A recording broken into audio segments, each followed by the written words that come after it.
2025 මාර්තු 13 වෙනිදා ලෝක වකුගඩු දිනය යෙදෙනවා. ඉතින් එතකොට අපි මේ වර තේමාව ගෝලීය තේමාවත් එක්කම යන දැනුවත් වෙමු, කලින් හඳුනා ගනිමු, වකුගඩු සුරකිමු කියන තේමාව යටතේ අපි සෞඛ්‍ය අමාත්‍යාංශය සහ ජාතික වකුගඩු රෝග නිවාරණ හා පර්යේෂණ ඒකකය වශයෙන් සියලුම රටේ තියෙන සෞඛ්‍ය ආයතන සහ කාර්යාලයත් එක්ක එකතු වෙලා වැඩසටහනක් කරගෙන යනවා. එතකොට අපි ඊළඟට අපි බැලුවොත් අපිට වකුගඩු අත්‍යවශ්‍යද? මම හිතන්නේ ඔබ දන්නවා ඒකට උත්තරේ නිසකවම ඔව්. ඒ කියන්නේ අපි ක්‍රියාකාරීත්වය බැලුවොත් ශරීරයේ තරලවල සමතුලිතතාව පවත්වා ගන්න, මුත්‍රා නිපදවීම මගින් යූරියා ආදී අපද්‍රව්‍ය බැහැර කරන්න, ඒ වගේම අපි රුධිර පීඩනය ඔබ අහලා තියෙන රුධිර පීඩනය ගැන රුධිර පීඩනය පාලනය කරගන්න අපිට අවශ්‍ය රතු රුධිර සෛල නිපදවීමට දායක වෙනවා. ඒ වගේම විටමින් D නිෂ්පාදනය මගින් අස්ථි ශක්තිමත්ව තබා ගැනීමටත් දායක වෙනවා. අපි ගත්තොත් අපි කරුණු කීපයක් ගැන කතා කළොත් වකුගඩු රෝග පිළිබඳව ඔබ මේ දේවල් දැනගෙන සිටියද? මම හිතන සමහර විට දැන් කියවුණු නිසා ඔබ දන්නවත් ඇති. වකුගඩු රෝග ලක්ෂණ පෙන්වන්නේ කියන්නේ වකුගඩු නරක් වෙලා කියලා රෝග ලක්ෂණ පෙන්වන්නේ ඇත්තටම 70%ක් ඊටත් වඩා වකුගඩු නරක් අකර්මණ්‍ය වුණාට පස්සේ. එතකොට රෝග ලක්ෂණ ඉන්නේ ගොඩක් පරක්කු වෙලා. ඒ වගේම වකුගඩු රෝගය කියන එක වළක්වා ගත හැකි රෝගයක්. ඒ වගේම කලින් හඳුනාගත හොත් වකුගඩු වලට වගේම අපේ ජීවිතයට වෙන රටට වෙන හානිය අවම කරගන්න පුළුවන් රෝගයක්. එතකොට අපි අපිට දැනට තියෙන දත්ත ගැන සැලකලා බැලුවොත් දිගු කාලීන වකුගඩු රෝගයේ පැතිරීම පිළිබඳව ලෝකයේ වගේම ශ්‍රී ලංකාවෙත් 10%ක් පමණ දිගු කාලීන වකුගඩු රෝගයෙන් පෙළෙනවා. ඒ වගේම 2023 වර්ෂයේ රෝහල්ගත වීම සැලකලා බැලුවොත් දිගු කාලීන වකුගඩු රෝගයේ ආශ්‍රිතව රෝහල්ගත වීම 2,13,000ක ගාණක් පමණ වාර්තා වෙලා තියෙනවා. වාර්තා වූ මරණ 1,626ක්. ඒ කියන්නේ මරණ දිනකට 5ක් පමණ දිගු කාලීන වකුගඩු රෝගය නිසා මරණ සිදු වෙලා තියෙනවා. ඒ වගේම ප්‍රතිකාර අපි ගැන බැලුවොත් රුධිර කාන්දු කරන ප්‍රතිකාර ලබා ගන්න රෝගීන් 6,500 ගාණක්. පරිතාන රුධිර කියන්නේ රුධිර කාන්දුකරණය කියන්නේ හීමෝඩයලිසිස් කියලා අපි කියන ප්‍රතිකාර ක්‍රමය. පරිතාන රුධිර කාන්දුකරණය කියන්නේ පෙරිටෝනියල් ඩයලිසිස්. ඒ කියන්නේ අපිට ගෙදර ඉඳන් කරගන්නත් පුළුවන්, නැත්නම් තමන්ගේ ඇඟේ හයි කරලා තියෙන මැෂින් එකක් මාර්ගයෙන් කරන රුධිර පිරිසිදු කරන ක්‍රමය. ඒ වනි රෝගීන් 1000ක් පමණ ඉන්නවා. ඒ වගේම 2023 වර්ෂයේ ගත්තත් වකුගඩු බද්ධ කළ රෝගීන් 250ක් 300ක් පමණ සිටිනවා. අපි ගත්තොත් වකුගඩු දිගු කාලීන වකුගඩු රෝගය වැළඳෙන්නේ කොහොමද? මොනවද තියෙන high risk factors නැත්නම් අධික හේතු මොනවද කියලා බැලුවොත් විශේෂයෙන්ම හේතු වන හේතු දියවැඩියාව හැමෝම දන්නවා. දියවැඩියාව ගැන අපි නිතර කතා කරන මාතෘකාවක්. දියවැඩියාව, අධික රුධිර පීඩනය, ඒ වගේම හේතුව නිශ්චිතව හඳුනා නොගත් දිගු කාලීන වකුගඩු රෝගය ලංකාවේ කෘෂිකාර්මික ආශ්‍රිත අනුරාධපුර පොළොන්නරු වගේ විවිධ දිස්ත්‍රික්කවල පැතිරිලා තියෙනවා. ඒ වගේම වකුගඩුවේ ගල් ඇතිවීම පිළිකා හේතු නිසා වකුගඩු නරක් වෙන්න පුළුවන්. වකුගඩු ආශ්‍රිත ආසාදන අපි කියන ඉන්ෆෙක්ෂන්ස් ඒවා නිතර ඇතිවීම නිසා දිගු කාලීන වකුගඩු රෝගය වෙන්න පුළුවන්. හිතුමතේ දිගු කාලීනව ඖෂධ භාවිතය නිසා වකුගඩු නරක් වෙන්න පුළුවන්. ඒ වගේම දේශීය ඖෂධ ඉතාමත් වැදගත්. නමුත් අක්‍රමවත් ලෙස සහ නිසි වෛද්‍ය උපදෙසින් තොරව ඕනම ඖෂධයක් බටහිර හෝ දේශීය ඖෂධ භාවිතා කිරීම නිසා වෙන්න පුළුවන්. ඒ වගේම පරම්පරාවෙන් පැවතෙන වකුගඩු රෝග තියෙනවා. ඒ වගේම අපි කියන acute kidney injury නැත්නම් తాවකාලිකව වකුගඩු අකර්මණ්‍ය වුණු පුද්ගලයන්ගේ ඒ තත්ත්වය දිගු කාලීන තත්ත්වයක් දක්වා යන්න පුළුවන්. අපි ඊළඟට ගත්තොත් කොහොමද මේ දිගු කාලීන වකුගඩු රෝගය අඳුරගන්නේ?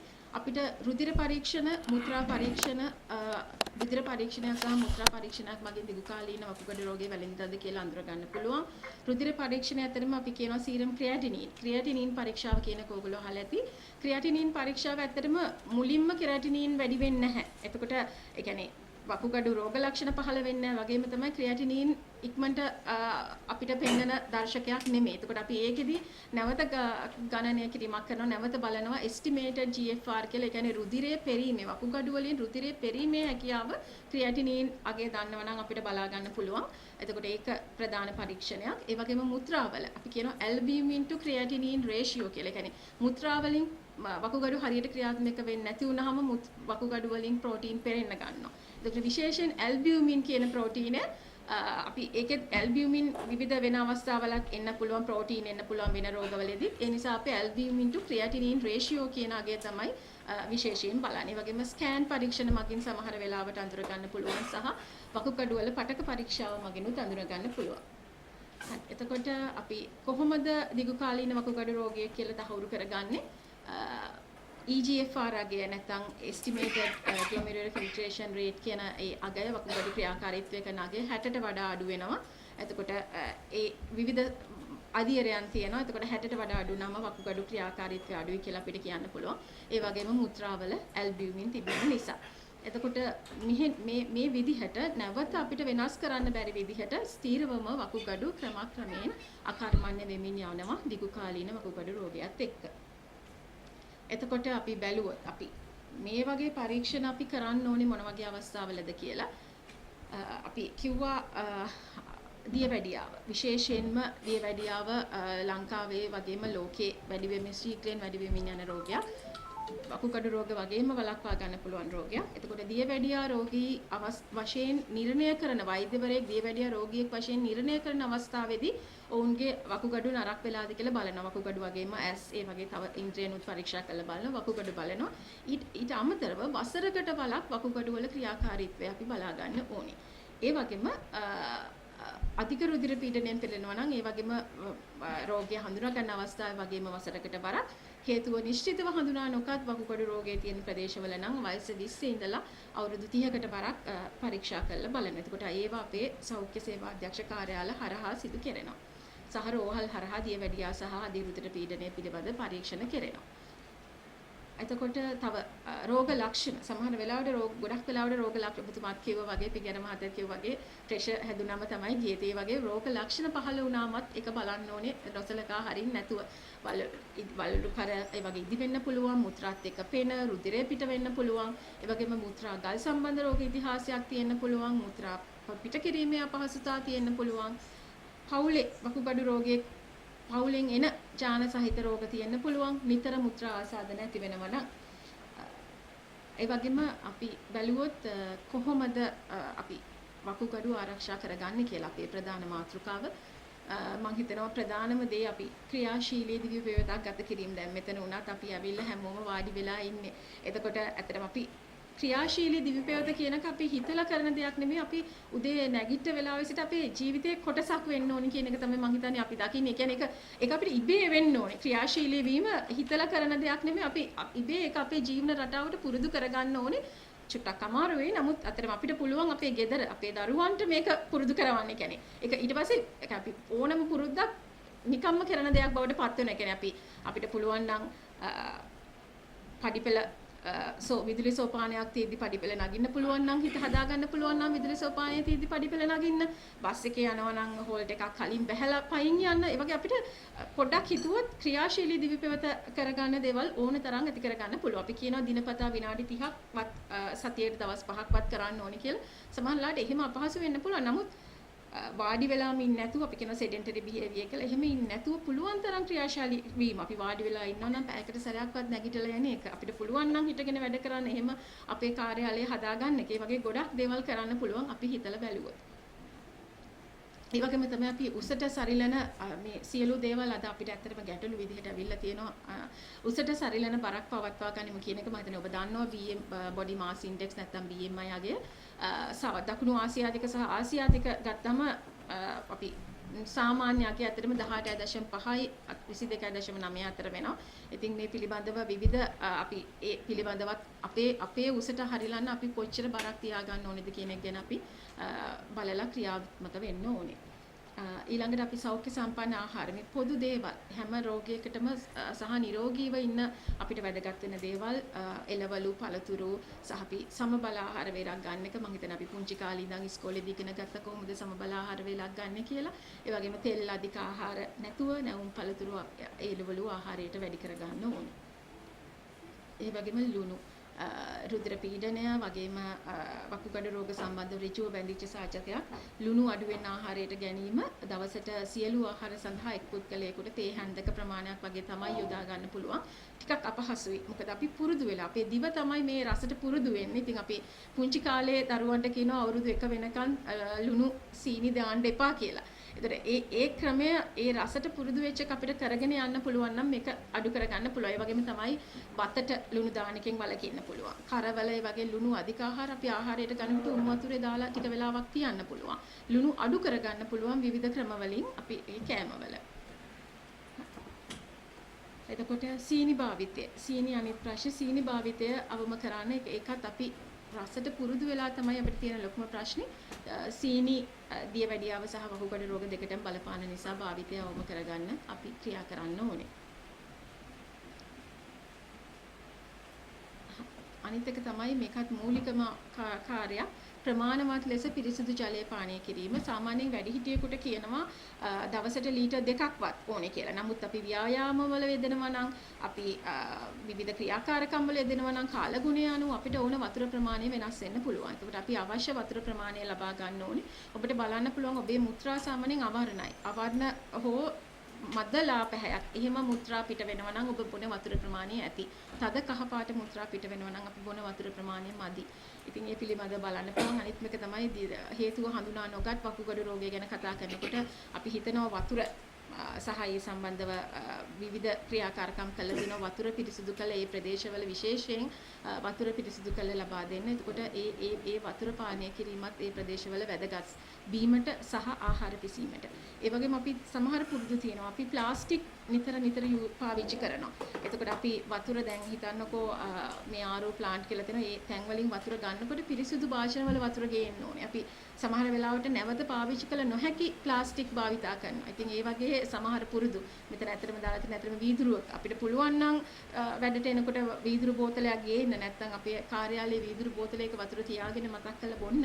අපේ දරුවන්ට වතුර බොන්න මතක් කරන්න ගුරුවරුන්ට පුළුවන් නම් මම හිතනවා ඒක හොඳ දෙයක් කියන එක. තව ප්‍රධානම ප්‍රශ්නයක් දුම්බැටි පානයෙන් වැළකෙමු කියලා.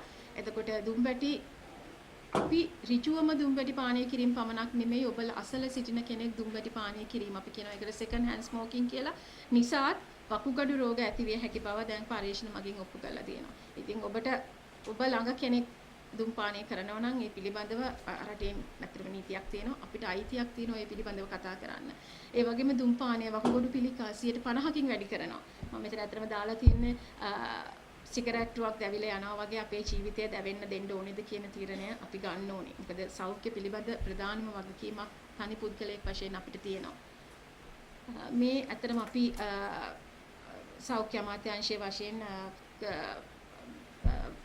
මම ජනතාව දැනුවත් කරන්න යොදාගත්ත පණිවිඩ මේ මම කියපු පණිවිඩම තමයි මත් වතුරයි දුම් බැටියයි කොහොමද අපේ වකුගඩු නරක කරන්නේ දියවැඩියාවෙන් අධික රුධිර පීඩනයෙන් අයින් වෙන්න ඕනි අපි වළකින්න ඕනි කියන එක ගැන. ඒ වගේම දීර්ඝකාලීනව වේදනානාශක ඇතැම් ඖෂධ නිසි වෛද්‍ය උපදෙසින් තොරව හිතුමතේ දීර්ඝකාලීනව භාවිතා කිරීම නිසා වකුගඩු නරක වෙන්න පුළුවන්.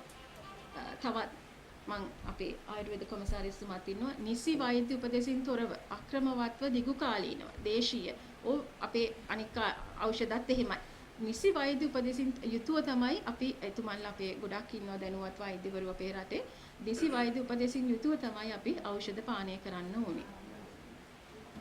අපේ තිගේර මහත්මයාත් කිව්වා පොහොර කෘමිනා පොහවල් නාශක එතුමා පාවිච්චි කරපු විදිය පරිස්සම් වුණේ නැහැ කියලා. මම හිතන්නේ අපිට මේ දේවල් 100% අයින් කරන්න බැරි වෙයි. අපි ප්‍රමිතියට අනුව පාවිච්චි කරන්න ඕන. අපි ක්‍රමවේදයක් තියෙනවනේ. එතුම අපිට ඇඳුම් අඳින්න පුළුවන් ඇඟ වැහෙන. ඒ වගේම අපි හුලං වේදන පැත්තට නෙමෙයි අනිත් පැත්තට වල්නාශක යොදනකොට ඒ දිශාවට අනුව අපේ කාර්ය කරන්න පුළුවන්. ඒ වගේම වල්නාශක මේ හැම එකකම තියෙනවා ලේබල් එකක්. ලේබල් එකේ තියෙනවා ආස්වැන්න නෙලීමට ගොඩක් වෙලාවට විවිධ උපදෙස් තියෙනවා. ඉතින් ඒ උපදෙස් අපිට කෘෂිකර්ම අමාත්‍යාංශය හරහා ලැබෙනවා නම් හොඳයි. අපේ ගොවි මහතුන් සියලු දෙනාටම එකක් තමයි මම දැකපු දෙයක් ආස්වැන්න නෙලාන සති දෙකකට කලින් යොදන්න. ඉතින් ඒ වගේ උපදෙස් අපි පිළිපදින්න පුළුවන් නම් මම හිතන්නේ ක්‍රමවත්ව ප්‍රමිතියට අනුව භාවිතා කිරීමත් වැදගත්. ඒ වගේම తాවකාලිකව කියන්නේ අපි acute kidney injury කියන්නේ සමහර වෙලාවට සර්ප දෂ්ටන. එහෙම නැත්නම් මී උණ. දැන් අපි විශේෂයෙන් කතා කරන රෝගයක් මී උණ සහ එවැනි රෝග නිසාත් වකුගඩු නරක් වෙන්න පුළුවන්. ඉතින් එතකොට ඒව වළක්වා ගැනීම වැදගත්. මොකද අපිට එහෙම తాවකාලිකව වෙච්ච දෙයක් දිගු කාලීන බවට පත් වෙන්න පුළුවන්. ඒ ගැන නොසලකා හැරියොත්. ඒ වගේම මුත්‍රා පිට කිරීමේ අවශ්‍යතාවය ඇති වූට මුත්‍රා පිට කිරීම විශේෂයෙන් අපේ පාසල් දරුවන්ට විවිධ ගැටලු තියෙනවා. ඒ වගේම පෞද්ගලික මොකද ආසාදන ඇති වෙන්න පුළුවන්. නිතර ආසාදන නිතත් වකුගඩු නරක් වෙන්න පුළුවන් නිසා පෞද්ගලික සනීප ආරක්ෂාව පිළිබඳව අපි අවධානය යොමු කරන්න ඕනේ. හරි අපි ගත්තොත් විශේෂිත කාරණා කිහිපයක් ගැන නැවත බලමු. දියවැඩියාව වළක්වා ගමු. වගේම වළක්වා ගැනීම තමයි ඉතාමත් වැදගත් වෙන්නේ. අපි හදාගන්නේ නැතුව ඉන්න එක. හැදුනොත් අපිට ඒක පාලනය කරන්න පුළුවන් දේවල් කරන එක. අපි කියනවා ලංකාවේ සෑම වැඩිහිටියන් සිව් දෙනෙක්ගෙන් එක් අයෙකුට 23%ක් පමණ දියවැඩියාව තියෙනවා කියලා ලොකු ප්‍රශ්නයක්. සෞඛ්‍ය අමාත්‍යාංශය විශාල මුදලක් වැය කරනවා මේ බෝව නොවන රෝග සහ වකුගඩු රෝග සඳහා. ඉතින් ඒ වගේම අපිට කරන්න පුළුවන් දෙයක් තමයි අපි වයස 35කට වැඩි කෙනෙකුට අපිට ළඟම රෝහලෙන් බලා ගන්න පුළුවන් රුධිරයේ සීනි මට්ටම බලා ගන්න පුළුවන්. පවුලේ අයට දියවැඩියාව තියෙනවා නම් අපිට පරිස්සම් වෙන්න පුළුවන්. ඒ වගේම ඔබ දියවැඩියා රෝගයක් බවට පත් වුණොත් ඒක අපි නිසි වෛද්‍ය උපදෙසින් පාලනය කරගන්න ඕනේ. ඒ වගේම තමයි අධික රුධිර පීඩනය. වයස 35කට වැඩි අයෙක් නම් මාස 6කට වරක්වත් ඔබේ රුධිර පීඩනය පරීක්ෂා කරගන්න පුළුවන් ළඟම තියෙන රෝහලේ. ඒ වගේම අධික රුධිර පීඩනයත් කියන්නේ මම දැකපු දෙයක් තමයි මේ ළඟදී මම කතා කරපු රෝගීනුත් සමහර වෙලාවට බෙහෙත් දීලා නැහැ. උදේට සමහර වෙලාවට රෝහලට එනකොට ටෙස්ට් පරීක්ෂණ කරන්න කියලා හැම පරීක්ෂණයකටම ආහාර ගන්න නැතුව එන්න අවශ්‍ය නැහැ. ඉතින් පොඩ්ඩක් සෞඛ්‍යකාරී මණ්ඩලයෙන් අහලා බලන්න මං කන්න නැතුව ඉන්න ඕන පරීක්ෂණයකට දෙන්න කියලා. එහෙම නැත්නම් හොඳට කාලා බෙහෙත් එක බීලා එන්න පුළුවන්. අනේ ડોක්ටර් මම බෙහෙත් එක බිව්වේ නැහැ මොකද මං අද කෑවේ නැහැ. ලේ ගන්න ආවේ. ඉතින් අපිට ඒ පහසුවෙන් වෙන කරගන්න පුළුවන් දෙයක්. මොකද අපි බෙහෙත් මග අරිනවා. අපි හිතනවා දවස් දෙකක් ගත්තේ නැති වුණාට කමක් නැහැ කියලා. ඉතින් එහෙම නැතුව අපි ඒ දවස් දෙක අපේ ජීවිතේ ලොකු වැරදක් වෙන්න පුළුවන්. ඒ නිසා ඒක වළක්වා ගැනීම අපිට තියෙන ලොකු වගකීමක් තම-තමන්ට. ඒ වගේම නිසි වෛද්‍ය උපදෙස් හරියාකාරව පිළිපදින්න ඕනේ. මොකද අපි දකිනවා අපි රෝගීන් එක්ක කතා කරනකොට එක මාසෙක ඇවිල්ලා තව මාසෙක ඇවිල්ලා නැහැ. මම දන්නවා රෝගීන්ට විශාල ප්‍රශ්න තියෙනවා, ගොඩක් ප්‍රශ්න තියෙනවා. නමුත් මේ පිළිබඳවත් අවධානය යොමු කරන්න ඕනේ. වකුගඩු අපි පිගේර මහත්තයා කිව්වා වගේම වකුගඩු සම්පූර්ණයෙන් අකර්මණ්‍ය වුණාට පස්සෙත් කළ හැකි ප්‍රතිකාර තියෙනවා. එතකොට කායිකව විවිධ දුර්වලතා තිබ්බත් මානසිකව ශක්තිමත්ව රටට වැඩදායි පුද්ගලයෙක් විදිහට ඔබට ජීවත් වෙන්න පුළුවන්. මේ ප්‍රතිකාර ලබා ගන්න ගමන් රෝග පාලනයට යොමු වුණොත් නිසි වෛද්‍ය උපදේශ අනුව. මොකද වකුගඩු දිගු කාලීන වකුගඩු රෝගී හැදුනට පස්සේ ලැබෙන්නේ يعني ගොඩක්ම වකුගඩු නරක් වුණාට පස්සේ විශේෂිත වූ වෛද්‍ය උපදේශ. එතකොට තම තමන්ට අදාළ විශේෂිත උපදේශ අනුව ක්‍රියා කරන්න වෙනවා. එතකොට අපි එතන ප්‍රතිකාර තමයි කලින් කිව්වා වගේ රුධිර කාන්දු පෙරණය, හිමොඩයලිසිස්, පරිතාන කාන්දු කරන ප්‍රතිකාර තියෙනවා, පෙරිටෝනියල් ඩයලිසිස්, වකුගඩු බද්ධ කිරීම සිදු කරනවා අපේ රටේ. ඒ වගේම රෝග ලක්ෂණ වලට ඇතැම් විට හොඳ කරන්න අමාරු නම් රෝග ලක්ෂණ වලට ප්‍රතිකාර කරනවා. ඒ නිසා නිසි වෛද්‍ය උපදෙස් ලබා ගැනීම ටිකක් අමාරුයි සමහර වෙලාවට. නමුත් නිසි වෛද්‍ය උපදෙස් ලබා ගැනීම ඉතාමත්ම වැදගත්. ඒ සම්බන්ධව සෞඛ්‍ය අමාත්‍යාංශයේ රෝහල් 80ක පමණ මේ රුධිර කාන්දු පෙරණ ප්‍රතිකාර එහෙම තියෙනවා.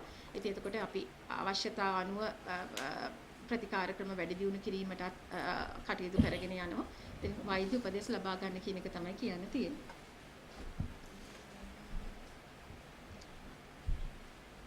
හරි.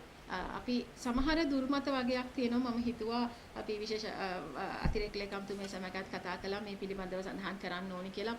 අපිට මුණ ගැහුණු රෝගීන්ම අපි දැනගත්ත දේවල්.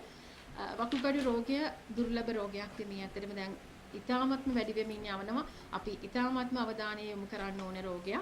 ඒ වගේම මුල් අවස්ථාවේ රෝග ලක්ෂණ පහළ වෙන්නේ නැහැ. රෝග ලක්ෂණ මට කිසිම ලෙඩක් නැහැ. රෝග ලක්ෂණ පහළ අපිට මේ කියන්නේ දියවැඩියාව ආදී රුධිර පීඩනයේ විශේෂයෙන් ඒ වගේ තියෙන පුද්ගලයෝ වකුගඩු වල රෝග ලක්ෂණ මුත්‍රා පිට වෙන එක අඩු වෙනකන් එහෙම බලන් ඉන්න බෑ. අපි අවශ්‍ය ක්‍රියාවලිය කරන්න ඕනේ. ඒතර මුල් අවස්ථාවේ රෝග ලක්ෂණ මතුවෙන්නේ නැහැ. ඒ වගේම දියවැඩියාවට දෙන මූලික ඖෂධයක් තමයි මෙට්ෆෝමින් කියන ඖෂධය. ඉතින් ඇත්තටම දුර්මතයක් තියෙනවා මෙට්ෆෝමින් කියන ඖෂධය වකුගඩු වලට හානි කරයි කියලා.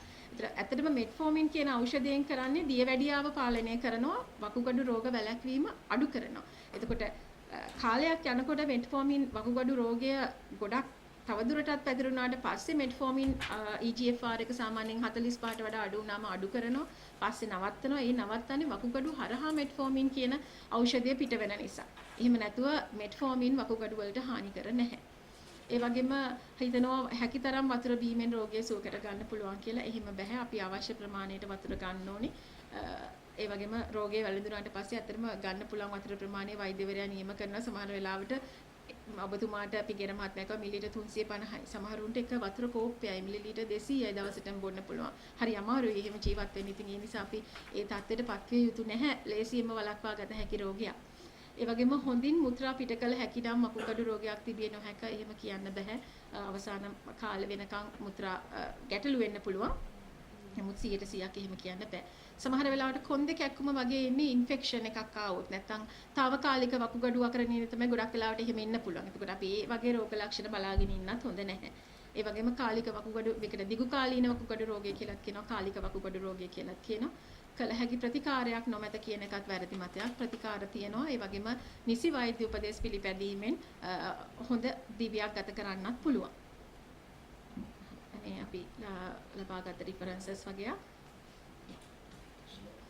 මම නැවත මතක් කරන්නම් අවසාන වශයෙන් 2025 වර්ෂයේ වකුගඩු දිනයේ තේමාව දැනුවත් වෙමු, කලින් හඳුනා ගනිමු සහ වකුගඩු සුරකිමු.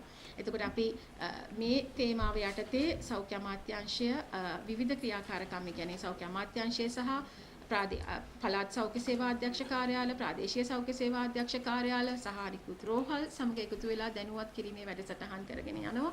නමුත් දැනුවත් වීම පමණක් මම හිතන්නේ දැනුවත් වීම පමණක් මදි.